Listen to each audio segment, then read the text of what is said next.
इस बीच अब information wall पर आपको बताते हैं कि आखिर अर्पिता मुखर्जी है कौन और उन्हें पार्थ चैटर्जी से आखिर जोड़ा क्यों जा रहा है। तो मामले में जारी इन्वेस्टिगेशन के बाद जो खुलासे हुए ये हमने आपको बताए। अब अर्पिता के बारे में जानिए। बांग्ला फिल्मों की एक्ट्रेस रही हैं, प्रोसेनजीत के साथ भी इन्होंने इससे पहले काम किया हुआ है। इसके अलावा उड़िया और तमिल फिल्मों में भी काम कर चुकी हैं। 2008 में रिलीज हिंदी फिल्म पार्टनर में भी नजर आई थी। इसके अलावा बता दें, दुर्गा पूजा समिति के जरिए पार्थ चैटर्जी से इनकी जान पहचान हुई और दुर्गा पूजा के फैसलों को लेकर भी क्या ये पार्थ के साथ फैसलों में उतनी ही शामिल थी, ये भी जांच की जा रही है, क्योंकि पार्थ की अगुवाई वाली दुर्गा पूजा समिति का अर्पिता चेहरा रही हैं।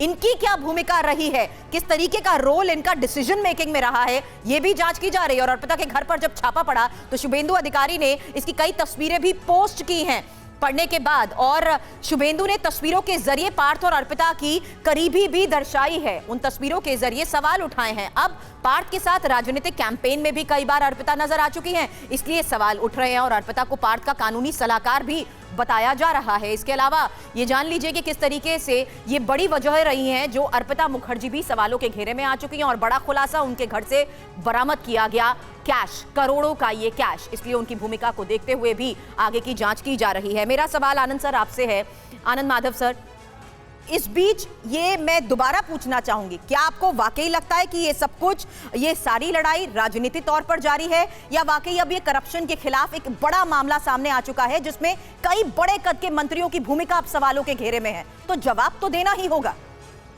सुरभि, सबसे पहले तो आपको धन्यवाद। मुझे लगा कि आज सिर्फ मुझे सुनने के लिए बुलाया गया है, लेकिन धन्यवाद, आपने समय दिया बोलने के लिए।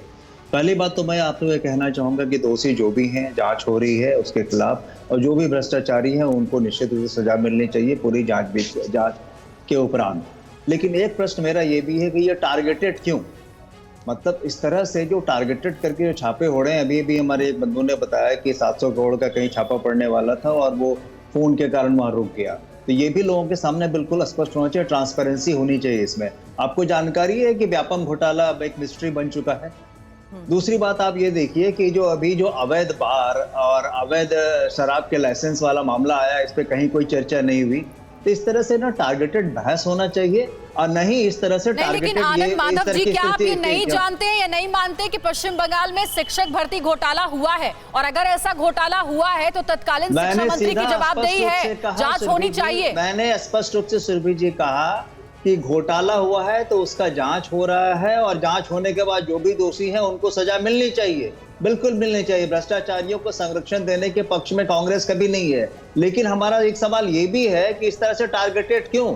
अभी जो मामला गोवा का खुला अवैध रेस्टोरेंट और अवैध बार का, इस पे क्यों नहीं चर्चा कर रहे हैं? अब आप कैसे लगा सकते हैं, मुझे ये बिल्कुल समझ में नहीं आ रहा है। जब 21 करोड़ रुपए कैश बरामद हो जाते हैं, आप उन लड़कों के बारे में, उन लड़कियों के बारे में जिन्होंने ये परीक्षा दी थी, जिनके साथ नाइंसाफी हुई, 2016 में ये परीक्षा होती है, 2017 में रिजल्ट आता है, तब से वो जो छात्र हैं वो सड़कों पर हैं।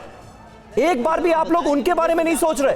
रिजल्ट क्या हुआ, वो एक मिस्ट्री क्यों बनी हुई है अभी तक? आप बताएंगे हमको कि ये अवैध रेस्टोरेंट और अवैध नहीं, यहाँ पर क्या आप